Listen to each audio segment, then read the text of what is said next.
Exercise করা আছে প্রত্যেক বছর। ২৬ মার্চ মহান স্বাধীনতা দিবস। প্রতি বছর দিবসটি উপলক্ষে দেশের সরকারি বেসরকারি গুরুত্বপূর্ণ স্থাপনাগুলোতে করা হয় আলোকসজ্জা। তবে এবার সেই রীতি থেকে সরে এসেছে বর্তমান সরকার।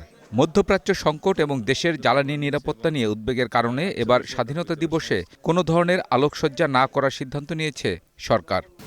স্বাধীনতা এবং জাতীয় দিবস উদযাপনের ক্ষেত্রে আমরা ঐতিহ্যগতভাবে আলোকসজ্জা করে থাকি। এইবার একটা গুরুত্বপূর্ণ সিদ্ধান্ত হয়েছে উদ্ভূত পরিস্থিতিতে এবং যাতে ফুয়েল ক্রাইসিস না হয় এবং কৃচ্ছ্রতা সাধন করতে পারি, সেজন্য আমরা সিদ্ধান্ত নিয়েছি এবার দেশব্যাপী এই দিবস উপলক্ষে কোনো আলোকসজ্জা করা হবে না। এটা একটা গুরুত্বপূর্ণ সিদ্ধান্ত। আর যাতে নিরাপত্তা নিশ্চিত করতে পারা যায় সব দিকে সবাই সেটার ব্যাপারে আন্তরিক হন। সংশ্লিষ্ট সকল দপ্তর, মন্ত্রণালয় এবং জনসাধারণ সবারই আমরা সহযোগিতা কামনা করছি। এদিকে ঈদে যাত্রীদের নিরাপত্তা নিশ্চিতে বিভিন্ন ব্যবস্থা নেওয়া হয়েছে বলে জানান স্বরাষ্ট্রমন্ত্রী।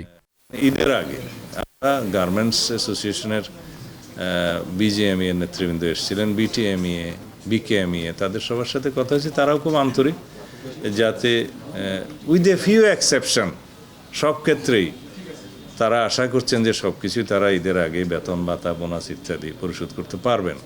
সরকারের সহযোগিতা থাকবে, ব্যাংকিং সেক্টরের সহযোগিতা থাকবে। তারপরও যদি দুই একটা গার্মেন্টসের সেরকম সমস্যা থাকে, আমরা বলেছি আগের থেকে আপনারা সেগুলো অ্যাড্রেস করবেন। ৭ মার্চের ভাষণ বাজানো নিয়ে স্বরাষ্ট্রমন্ত্রী বলেন, সন্ত্রাসবিরোধী আইনে যাদের কার্যক্রম নিষিদ্ধ রয়েছে তারা বিভিন্ন সময় রাজনৈতিক কর্মসূচি পালনের ঘোষণা দিচ্ছে, তবে তাদের কর্মসূচির দৃশ্যমান কিছু দেখা যায় না। Kamrul Hasan, green news, Dhaka.